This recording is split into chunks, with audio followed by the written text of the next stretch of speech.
Сәлем достар, қазір сіздермен термомиксте тарыдан орысша пшено деп айтып жатамыз. Осы тарыдан каша жасайтын боламыз. Алдын ала тарымызды жуып алдым. Енді осыны саламыз. Енді суымызды құямыз. Суымызды құйдық, енді тарымызды суда пісіріп аламыз.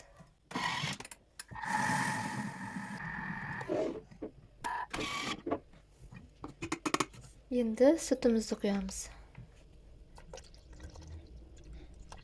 Қалауымызша қант тұзымызды саламыз. Мен кіші қасықпен 2 қасық қосам. Және де 1 шай қасық тұз. Осыларды жақсылап пісіріп аламыз.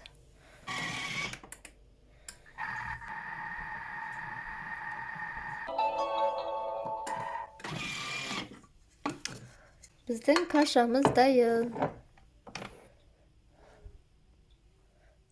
Мінекей, кашамыз дайын. Енді бұған сары майымызды қосып, мен шамамен мінекей үлкен қасықпен 1 қасық қостым. Енді осыны әбден ергенше жақсылап араластырып аламыз. Мінекей біздің сары майымыз жақсылап еріді. Осындай болды.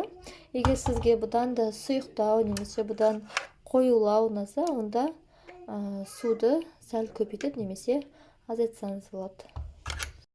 Мінекей, мынау біздің жаңағы жасаған кашамыз. Кашаны осы кітап бойынша жасадым. Термомикстің сырты мінекей осындай. Бірақ мына жерде мен нелерін өзгерттім, бұның уақыттарын да өзгерттім, және мөлшерін де өзгерттім. Өйткені дәл осы уақыт бойынша, дәл осы мөлшермен жасайтын болсаңыз, онда сіздің жаңағы тарымыз, біздің тарымыз астына жабысып, өте сондай құрғақ бір масса шығатын болады. Мынау енді басқа елдің кухнясы ғой. Бәлкім бұл елдің тарысының сондай сінімділігі аз шығар, енді білмеймін. Суретін қарасаңыз да сондай құрғақ емес, кәдімгі сулы бір каша тұрда. Ал бірақ осы рецептпен, дәл осы рецептпен жасасаңыз, онда өте құрғақ және жабысып қалады. Сол үшін мен бұның құрамдарын өзгерттім. Бұл мөлшермен шамамен 3-4 адамға жетеді. Егер сізге көбірек қажет болса, онда оны 2 еселеп немесе 1,5 есеге көбейтсеңіз болады.